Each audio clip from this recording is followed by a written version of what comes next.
Muy bien, el siguiente ejercicio dice, en otra versión del columpio gigante, vea el ejercicio 5.50, el asiento está conectado a dos cables, uno de los cuales es horizontal, aquí nos dan la figura 5.51.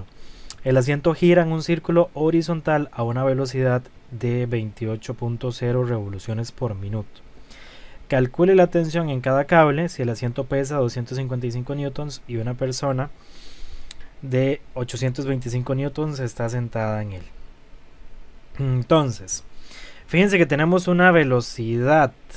Esta velocidad que nos está dando el ejercicio es una velocidad angular.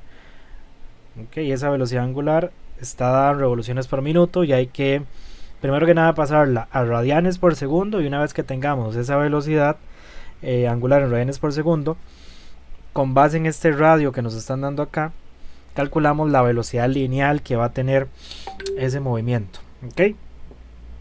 Recuerden ustedes que, bueno, eso es una velocidad, asumimos que esa velocidad es constante. Asumimos que esa velocidad es constante. Y pues como esa velocidad es constante, la aceleración tangencial es cero. Pero la aceleración centrípeta,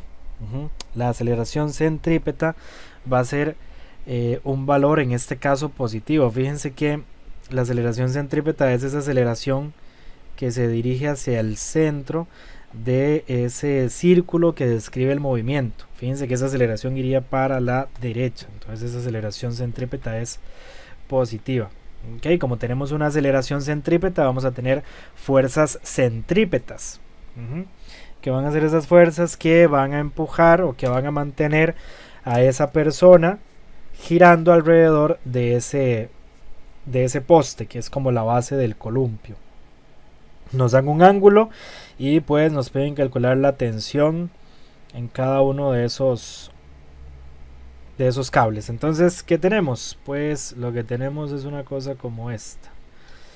Vamos a ver, por aquí lo tenía. Lo que tenemos es esto que está por acá.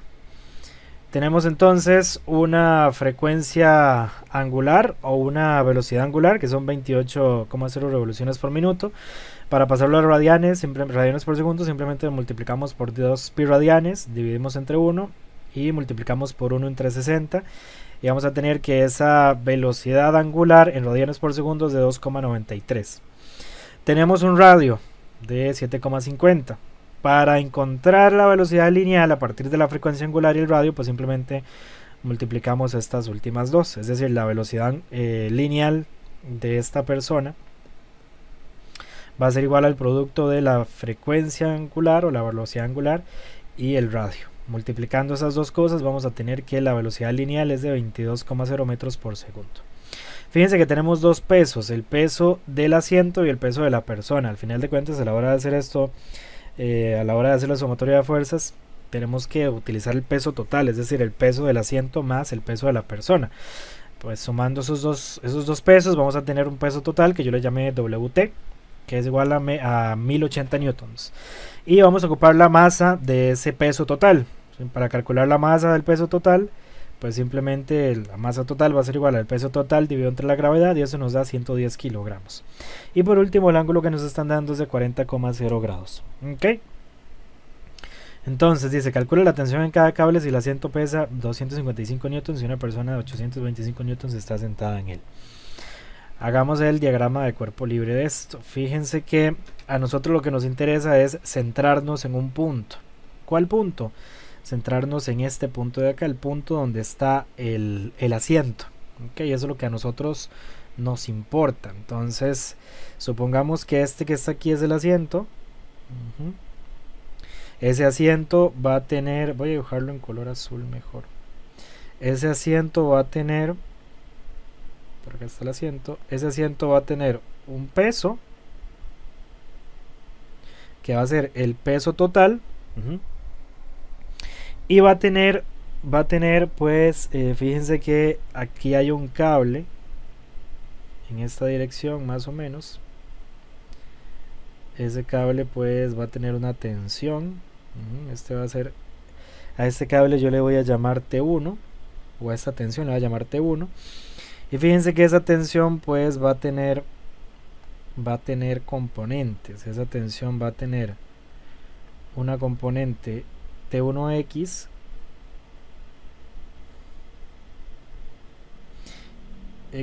y una componente T1Y. Ok, y aquí está el ángulo. Este de acá es el ángulo phi, que yo llamé phi, que es un ángulo de 40 grados.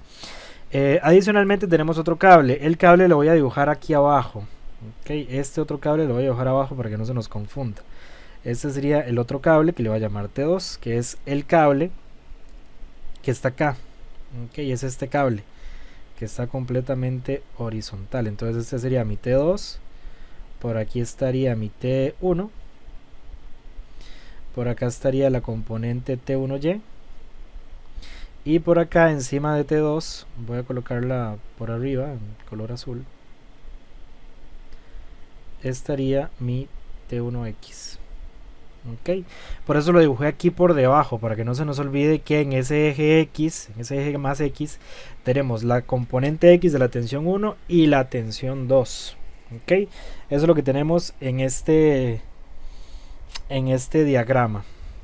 Ok, en este diagrama de cuerpo libre. Si nosotros hacemos la sumatoria de fuerzas, pues, ¿qué vamos a tener? Fíjense que en el inciso, bueno, nos preguntan la tensión en cada cable. Es indiferente cuál de las dos calculemos primero. Sin embargo, me sirve a mí calcular primero la tensión en el cable 1. ¿Por qué? Porque vean que si yo hago la sumatoria de fuerzas en Y, lo que tengo en Y es la tensión 1Y, que vendría siendo la tensión T1 por el coseno del ángulo, y tengo el peso total, y eso es igual a 0. ¿Ok? Recuerden que la aceleración tangencial es 0. Lo único que tenemos son fuerzas centrípetas que dirigen al objeto hacia el centro de la trayectoria, hacia el centro de ese círculo que describe. Es decir, esta sería la aceleración centrípeta en esa dirección. Entonces, si hacemos la sumatoria de fuerzas en Y, vamos a tener que la sumatoria de fuerzas en Y es igual a 0, y las fuerzas que tenemos en Y va a ser la tensión T1Y menos el peso total, y eso es igual a 0. Ajá. Y de aquí despejamos la tensión T1Y. Entonces T1Y es igual al peso total. Pero ¿quién es T1Y? T1Y es el valor de la hipotenusa, que es T1, por el coseno del ángulo. Y eso es igual a WT. Y de aquí despejo T1. T1 es igual a WT dividido entre el coseno de phi. Y sustituyendo los datos vamos a tener el peso total, dijimos que era de 1080 newtons, dividido entre el coseno de 40,0. Si metemos eso en la calculadora, vamos a tener que esta tensión 1, discúlpenme, acá no les puse tensión 1, esta tensión 1 va a ser aproximadamente de 1410 newtons. Ok, 1410 newtons. Esta sería la tensión que tiene el cable 1, el cable que está inclinado. Ok, y pues para encontrar la tensión que tiene el cable 2, pues hacemos lo mismo, pero ahora lo que hacemos es la sumatoria de fuerzas centrípetas. Voy a hacerlo por aquí abajo. Entonces, ¿qué tenemos? Tenemos que la sumatoria de fuerzas centrípetas es igual a la masa la masa total por la aceleración centrípeta. ¿Y cuáles fuerzas centrípetas tenemos? O sea, ¿cuáles fuerzas están dirigiendo ese columpio hacia el centro? Pues tenemos una T1X y una T2, que las dos van hacia la derecha, las dos van hacia el eje positivo, entonces las dos están positivas. Es decir, vamos a tener que la sumatoria de fuerzas centrípetas va a ser igual a T1X más T2 igual a masa total por aceleración centrípeta. Y de aquí despejamos T2, que es lo que estoy buscando. Entonces voy a tener que T2 es igual a la masa total por la aceleración centrípeta, que la aceleración centrípeta es velocidad al cuadrado dividido entre R. ok, menos T1X, que T1X, fíjense que T1X es el valor de la hipotenusa por el seno del ángulo phi. Entonces de una vez reemplazo el valor, sería menos el valor de la hipotenusa, que sería T1, por el seno del ángulo phi. Y acá lo único que hay que hacer ahora es sustituir los datos. Vamos a tener entonces que T2 va a ser igual a la masa total, son 110 kilogramos,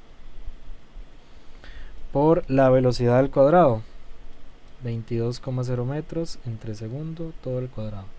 Esto dividido entre el radio, 7,50 metros. Menos T1 por el seno del ángulo phi, menos 1410 newtons por el seno de 40,0 grados. Metiendo eso a la calculadora vamos a tener que la tensión que tiene la cuerda 2 va a ser aproximadamente de 6192 newtons.